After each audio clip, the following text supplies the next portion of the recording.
Was removing Saddam Hussein worth the war in Iraq?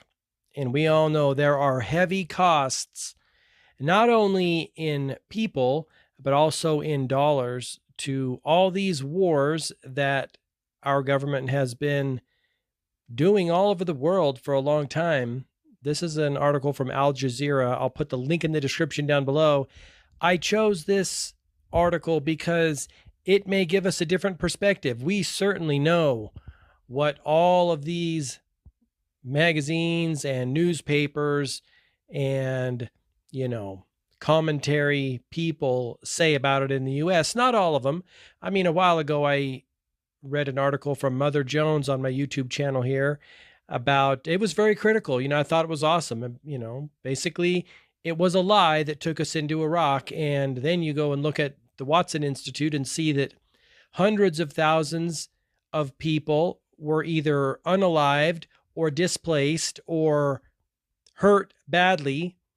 Like, personally, I'm over it. The more I look into these wars, I want to also dive into what happened in Libya. I think it's an equally, if not more, tragic situation. All these wars are tragic. And then you find out that all the money just goes to enrich the military industrial complex and the bankers and the investment funds. So let's jump in here. Please leave a like if you like this video. I'd love to have you as a subscriber, not only here on my YouTube channel, but anywhere on social media at @GMarkPhillips. I appreciate you for listening. Thanks so much for hanging out with me. So here we go. 20 years on, was removing Saddam Hussein worth the war in Iraq?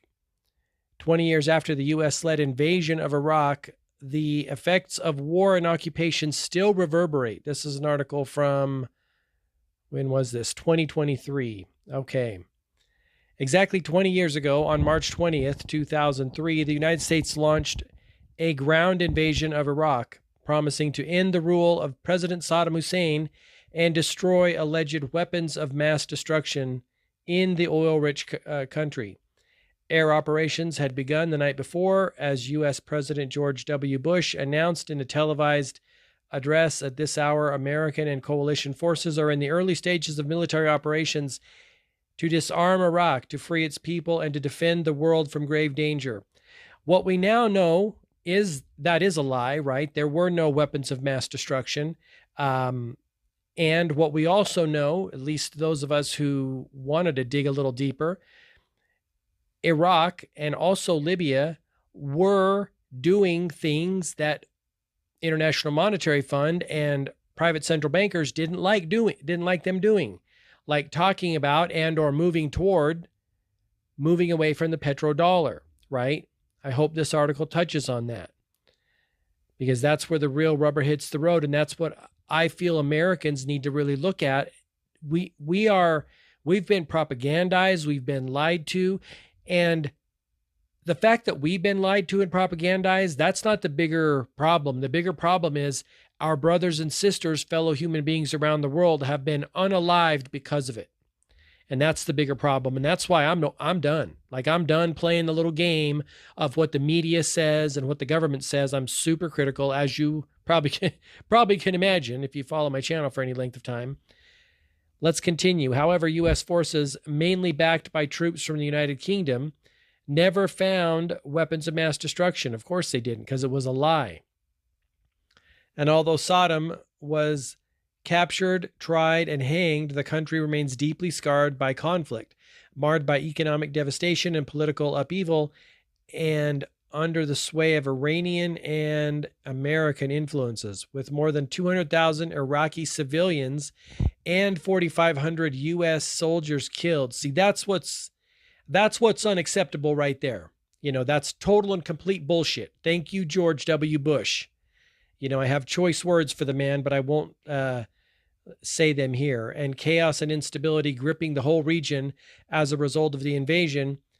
Questions over why this war was waged in the first place remain potent. And I just want to be clear, I'm not, like I said, I've researched this subject a little bit. It's not just this article that I'm hearing that in. Again, check out Watson Institute.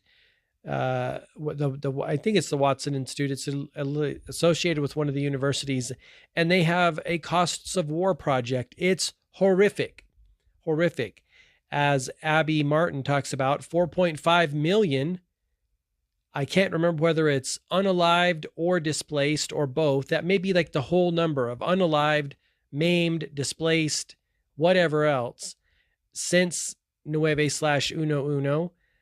And that is including Iraq, Afghanistan, Syria, Yemen, Libya, all those places. It's bullshit.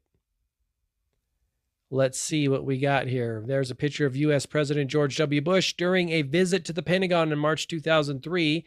There's Donald Rumsfeld. Remember when he got up and said the day before that horrific tragic event in early 2000s, we've lost like 3 point something trillion, or was it billion? I think it was billion, 3 point something billion dollars. And he's talking about how the systems can't communicate and we're archaic. I'm like, you guys are a fucking clown show. Like, you want us to trust you with anything and you lose $1 billion? I think they've lost $1 billion a year for like 6 years in a row, according to an article I saw earlier this year from Gateway Pundit. By the way, that guy is an awesome source of information if you're not following him on Instagram and social media. The case for war, U.S. politicians and ideologues began to lay the foundations for the occupation of Iraq years before it happened, just like they're doing with Iran. Right? The same dog and pony show and all this bullshit about, these, what was it? The Iranians stole something and stole some information about Trump and gave it to Biden. I call bullshit. Like, no one is more corrupt than our government of the United States. And it sucks to say that, but after you dig around, you're like, oh yeah, that shit is all that way. Look, you look into what the CIA, again, I need to jump into this, what the CIA's been doing to foreign countries for like 50, 60, 70 years. It's bullshit. After Saddam launched an invasion of his oil-rich neighbor, Kuwait, in 1990, U.S. President George H.W. Bush, the younger Bush's father, declared his intention to impose liberal democracy in Iraq, opening a floodgate for U.S. neoconservative politicians who pushed for Saddam to be deposed. My understanding is, and verify this on your own, is that Kuwait was sideways drilling into Iraq's oil fields. Something to look into. The decision to go to war was driven by security concerns engendered by the 9/number we don't talk about because we don't want to get the little ticker sign on our video, attacks in 2001, and mixed with ideological motives to liberalize and democratize Iraq and the region. See, what right does the U.S. government have to impose anything on that country? Leave people alone. This is what always happens. They spin it to the American people. We gobble it up, and I did gobble it up at the time like a little sheep and just like, yeah, that's a good thing. We got to go free those oppressed people. Meanwhile, it's one big lie. The U.S.-led invasion was also closely tied to Iraqi exiles in the West who pushed for Saddam's removal. Of course, probably. Whatever spin is good there. Again, my overarching idea aligns with the fact that he was trying to do things that he wasn't supposed to be doing, according to International Monetary Fund and central bankers, but with petrodollar and oil. Sell oil in the other currencies other than the dollar, so that's a big no-no when you control the currency in the world. However, in the post-war era, exiles based in Iran were able to take advantage and dominate post-war Iraqi politics. Let's see, here is the 14th of Ramadan Mosque stands over Firdos Square, where a statue of Saddam Hussein was toppled during the U.S. invasion on April 13, 2015, in Baghdad, Iraq. Capturing Baghdad, American, British, and other coalition forces invaded Iraq and Kuwait on March 20th, 2003, quickly crushing the irregular Iraqi military and chasing Saddam out of power. That's the other thing I call bullshit on, and I hate to say this about our military, but I do question what is going on. Like, no one can fight our military. No one can oppose our military in the West. So I don't think it's a big feat to overthrow, to win a battle against a third world country. How can you? But they always paint it as this, like, remember how they were saying he had 1 million man army? They were painting it to be some kind of, some opposition. I'm like, now that I look back and I'm like, looking at all the gear, all the equipment, all the money, no, Our military, from what I understand, is the best that's ever been on Earth. Like, no one can even stand up to it. So what are they really doing over there? That's the $100,000 question. 3 weeks later, on April 9th, U.S. troops seized Baghdad. Remember how they just rolled right in? There was like no opposition, and the American public didn't question it at all. I didn't question it at all. I was very much asleep back then. I had no idea the heinous crimes against humanity that our government was doing all over the world. That's why I'm so fired up about it now. And, you know, let's not get into the horrific things. You know, we all have to live with that. The blood of those people is on our hands. It's on my hands. You know, together with Iraqi civilians, they toppled a statue of Saddam in Baghdad's Firdos Square, a historic moment that became symbolic of U.S. victory as it made headlines global. Now, let's also talk about that. You know, I'm of the belief that our government and the CIA has been meddling in the affairs of countries for a long time, and they prop up these dictators that will do our bidding. And when they maybe don't decide to do the bidding anymore, when they get out of hand, or when we're done with them, we make up some bullshit story and spin it, and then we go in and take them out. Look what happened with, what's his name? Osama bin Laden, Iraq, you know, Saddam Hussein, the head of Libya. Again, I think he was doing something to empower the people of Libya, and that's a big no-no in our world, because you can't have an empowered people that run off of non-American dollars, you know. On May 1st, Bush declared mission accomplished on board the USS Abraham Lincoln aircraft carrier and ended major combat operations in Iraq. Lawlessness, which had quickly spread across the country, highlighting the failure of U.S. troops to bring order, was dismissed by U.S. government officials as not serious. See, we'll never know.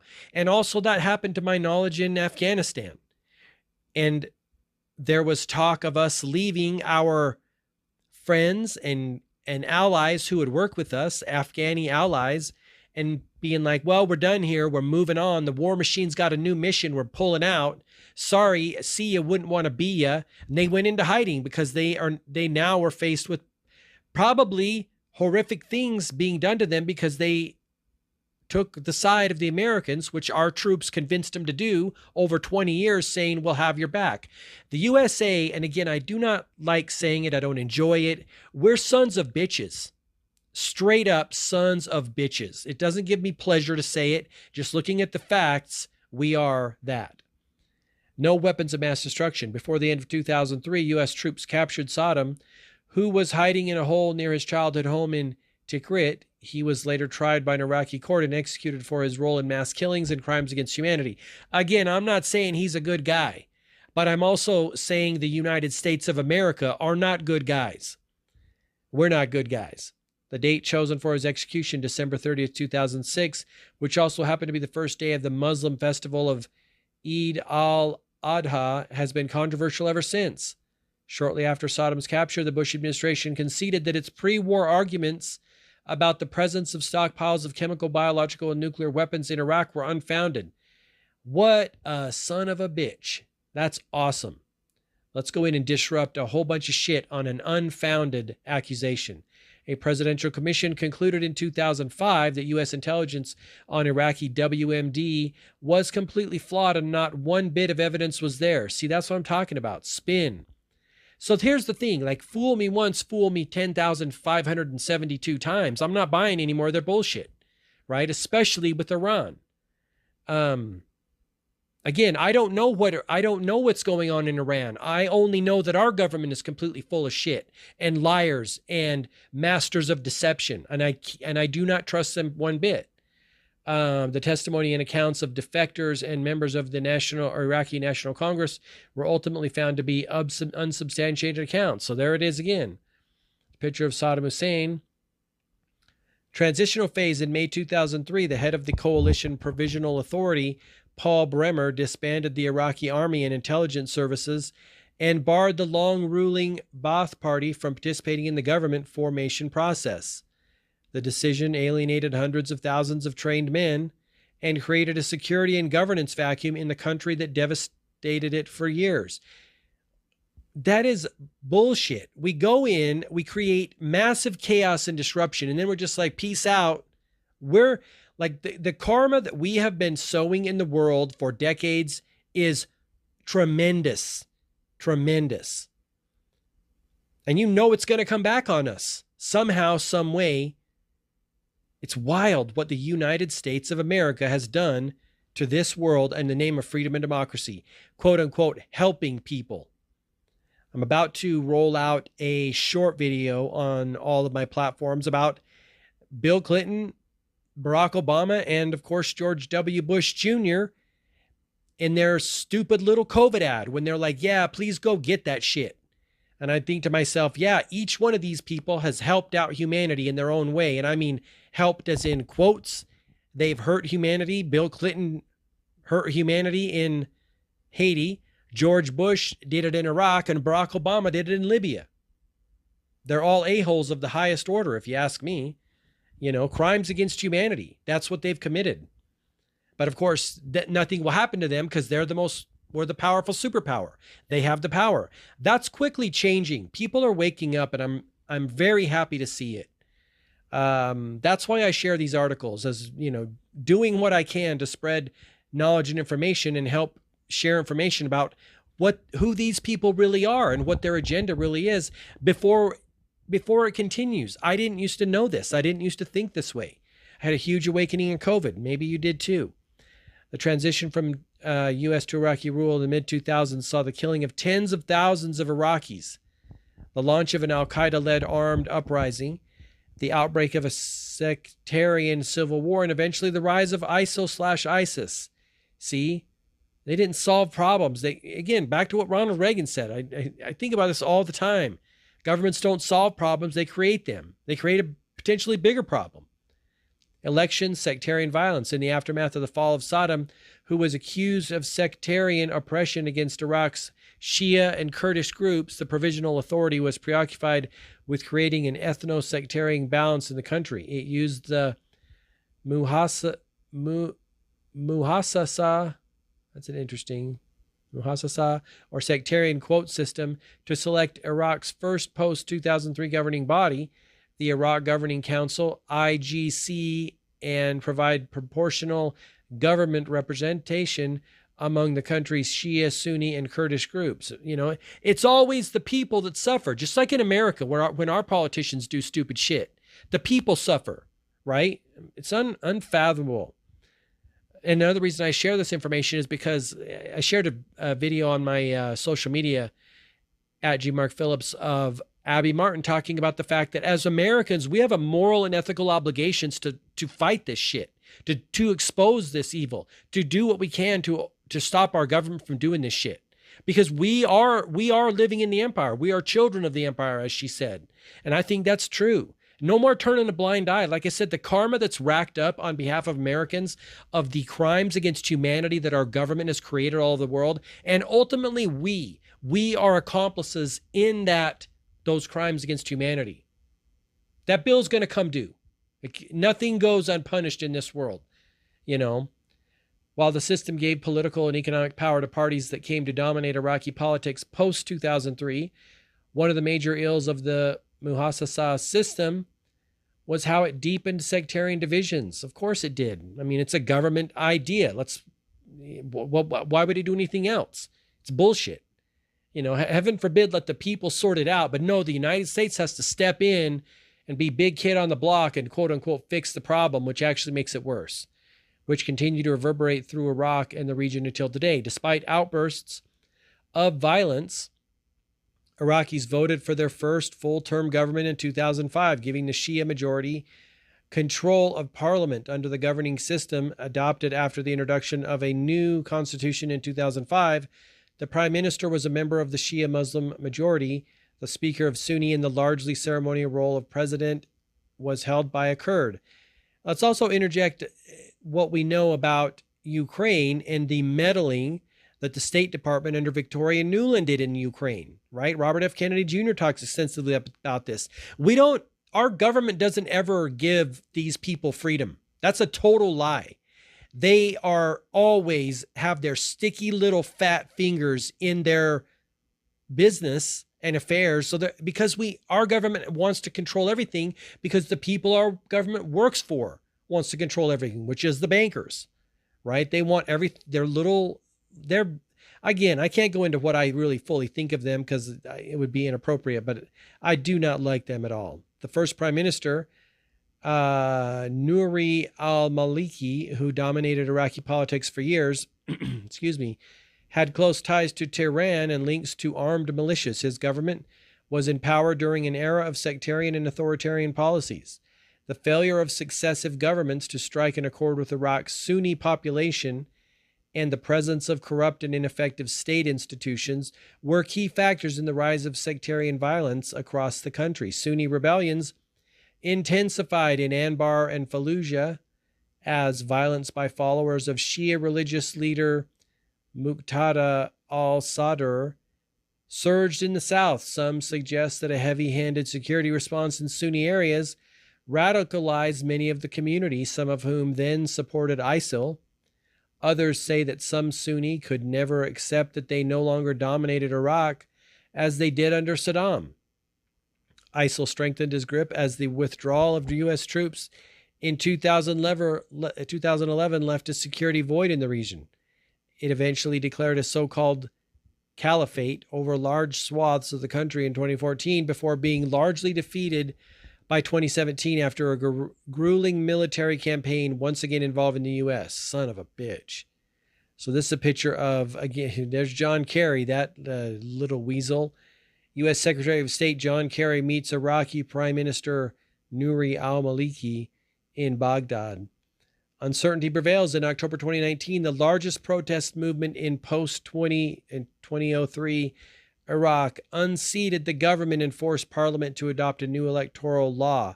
Security forces and parliamentary groups killed more than 600 protesters during the uprising and have continued to target activists since then. We have caused so much trouble in this world. The unprecedented protests, which lasted for months until the introduction of coronavirus restrictions in October 2020, came in response to the repression of dissent by successive governments and the control of paramilitaries linked to political parties that have discouraged reform and increased risks of civil strife. However, in today's Iraq, the government is formed by a coalition that obtained less than 15% of the electoral votes. Son of a bitch. To many Iraqis who joined the protests, it represents an alliance of self-serving political groups and armed factions that have restricted civil liberties. Why not? Again, you meddle in affairs of foreign countries and you never know, well, you know what's going to happen. A shit show is going to ensue. That has led many Iraqis to support Shia leader al-Sadr, a self-declared Iraqi nationalist whose forces have been accused of carrying out some of the worst violence in the post-2003. Son of a bitch. Violence between his supporters and rival Shia factions last August left 30 dead and made it clear that despite the strides Iraq has made, it remains inherently unstable 2 decades on from the invasion that was meant to usher in a new era. Not surprising to me. So there's the article. Let me know what you think in the comments down below. And I appreciate you for checking out this article. If you haven't already checked out One Life, I want to invite you to do that. You can learn more at thisismyonelife.com. There's a lot of things going on in the world, a lot of them not great. There's also bright spots, let's be honest. I mean, people are waking up. People are realizing what's been going on, what our leaders have been doing to us, and people around the world for a long time. Now is the time for you to look within you and look at the gifts and talents God gave you and share them with the world, package them up into products, services, experiences that help make the world a better place. One Life is about discovering your purpose, discovering why you are here and why God created you, and building a business around that using social media if you choose to, using other avenues if you choose to do that. It's a guide to help you live your best life. Again, it's a system for taking action on those ideas. That's the real crux. The whole premise of One Life is to execute relentlessly in the pursuit of your purpose. Again, you can learn more at thisismyonelife.com. I appreciate you. Until next time, I wish you all the best health, wealth, and success. Have an awesome day.